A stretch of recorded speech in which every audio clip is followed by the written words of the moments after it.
Hello प्यारे बच्चे, कैसे आप सभी। उम्मीद है आप सभी मस्त होंगे, स्वस्थ होंगे। तो बच्चों, आप सभी के बीच हम क्लास 10th साइंस का VBA ऑब्जेक्टिव क्वेश्चन लाए हैं, जो कि आप सभी के एग्जाम के लिए बहुत ही इंपॉर्टेंट है। तो प्लीज़ आप सभी इस क्वेश्चन को याद कर लीजिएगा, और अभी तक चैनल को सब्सक्राइब नहीं किए हैं तो प्लीज़ आप सभी चैनल को सब्सक्राइब कर लीजिएगा, क्योंकि डेली इस चैनल के माध्यम से आप सभी को एक ना एक वीडियो देखने को जरूर मिलेगा, और वह भी हर एक विषय का, चाहे वो मैथ हो, फिजिक्स हो, केमिस्ट्री, कोई भी हर एक विषय को डेली वीडियो देखने को मिलेगा। हम बिना कोई देरी किए क्वेश्चन नंबर 1 की ओर बढ़ते हैं, ठीक है। अब देखिए क्वेश्चन नंबर पहला क्या कर रहा है, विद्युत धारा का एसआई मात्रक क्या है। तो विद्युत धारा का एसआई मात्रक क्या होता है, तो विद्युत धारा का एसआई मात्रक एम्पियर होता है। तो इसका ऑप्शन नंबर यहाँ पे सी हो जाएगा। क्या, इसका ऑप्शन नंबर यहाँ पे सी करेक्ट आंसर हो जाएगा, ठीक है। आप सभी जो है क्वेश्चन को याद करते जाइएगा, ठीक है। चलिए हम क्वेश्चन नंबर आप 2 की ओर बढ़ते हैं। तो क्वेश्चन नंबर 2 देखिए क्या कर रहा है, ओम का नियम किससे संबंधित है। तो ओम का जो है नियम वो किससे संबंधित है, ओम का नियम विद्युत से संबंधित है। इसका ऑप्शन नंबर यहाँ पे डी करेक्ट आंसर हो जाएगा। आप सभी बहुत ही अच्छा तरीका से याद कर लीजिएगा, ठीक है।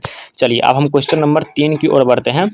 1 किलोवाट घंटा बराबर होता है, तो 1 किलोवाट घंटा जो है वो किसके बराबर होता है, वो होता है 36,000 जूल। कितना, 36,000 जूल। तो इसका हो जाएगा ऑप्शन नंबर यहाँ पे बी करेक्ट आंसर हो जाएगा, ठीक है। इसका ऑप्शन नंबर यहाँ पे बी हो जाएगा सही, ठीक है। चलिए अब हम क्वेश्चन नंबर 4 की ओर बढ़ते हैं। तो क्वेश्चन नंबर 4 देखिए क्या कर रहा है, धारा मापने के लिए कौन सा यंत्र प्रयोग किया जाता है। कौन सा यंत्र, यानी कि धारा को मापने के लिए कौन सा यंत्र का प्रयोग किया जाता है, वो होता है एम्पियर मीटर। तो इसका ऑप्शन नंबर यहाँ पे सी करेक्ट आंसर हो जाएगा, ठीक है। चलिए अब हम क्वेश्चन नंबर 5 की ओर बढ़ते हैं।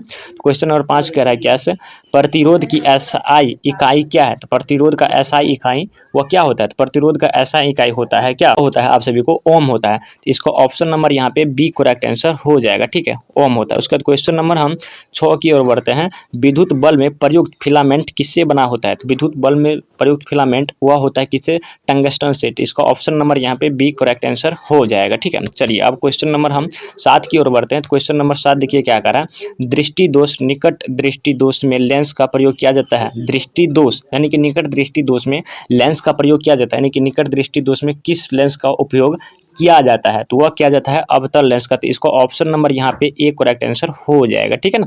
तो प्लीज़ आप सभी अभी तक चैनल को सब्सक्राइब नहीं किए तो प्लीज़ आप सभी चैनल को सब्सक्राइब कर लीजिए, और अपने दोस्तों के पास भी शेयर कर दीजिए, क्योंकि डेली इस चैनल के माध्यम से आप सभी को वीडियो देखने को मिलेगा, ठीक है, ऑब्जेक्टिव का। चलिए हम क्वेश्चन नंबर 8 की ओर बढ़ते हैं।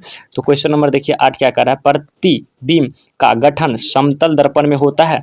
तो प्रतिबिंब का जो है सो गठन समतल दर्पण में होता है, तो वो होता है कहाँ पे, पता है, आभासी प्रति। इसका ऑप्शन नंबर यहाँ पे बी करेक्ट आंसर हो जाएगा, आभासी, ठीक है। आप सभी को ये ऑब्जेक्टिव बहुत ही अच्छा तरीका से याद कर लेना है, ठीक है। आप सभी के एग्जाम के लिए बहुत इंपॉर्टेंट क्वेश्चन है। चलिए अब हम क्वेश्चन नंबर हम 9 की ओर बढ़ते हैं। तो क्वेश्चन नंबर 9 देखिए क्या कर रहा है, क्वेश्चन नंबर 9 का राइशियो, पृथ्वी के वायुमंडल में प्रकाश के विचलन को कहते हैं। पृथ्वी के वायुमंडल में प्रकाश के विचलन को हम क्या कहते हैं, तो उसे हम क्या कहते हैं, अववर्तन कहते हैं। किसे, अववर्तन कहते हैं इसे, ठीक है। तो इसका ऑप्शन नंबर यहाँ पे बी करेक्ट आंसर हो जाएगा, ठीक है, अववर्तन।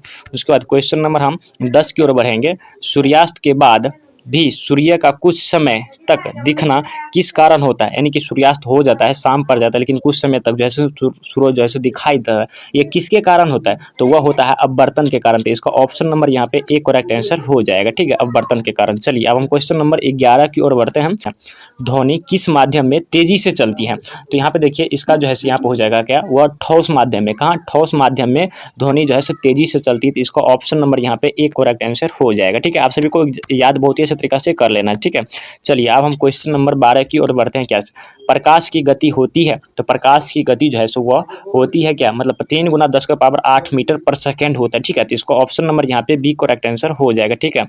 उसके बाद चलिए क्वेश्चन नंबर 13 देखिए क्या कर रहा है, विद्युत धारा की चुंबकीय प्रभाव की खोज किसने की थी। तो विद्युत धारा की चुंबकीय प्रभाव की खोज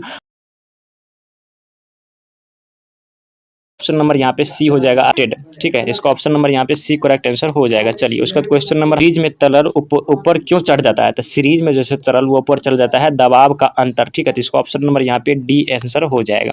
उसके बाद क्वेश्चन नंबर हम 15 की ओर बढ़ते हैं। तो क्वेश्चन नंबर यहाँ पे देखिए 15 क्या करा, रेड लाइट की परिकिरण सबसे कम क्यों होती है। तो रेड लाइट का जैसे परिकिरण सबसे कम इसी कारण होती है क्योंकि तरंग दैर्घ्य सबसे अधिक होता है। तो इसका ऑप्शन नंबर यहाँ पे एक करेक्ट आंसर हो जाएगा, ठीक है, जो कि लास्ट है। तो यहाँ पे देखिए हम 1 से लेकर टोटल 15 तक ऑब्जेक्टिव कराए हैं। तो प्लीज़ आप सभी कमेंट बॉक्स में, कहाँ पे, कमेंट बॉक्स में आप सभी को बताना है तो कितना ऑब्जेक्टिव आप सभी का सही हुआ, ठीक है, कितना ऑब्जेक्टिव आप सभी का सही हुआ प्लीज़ आप सभी जरूर बताइएगा, ठीक है।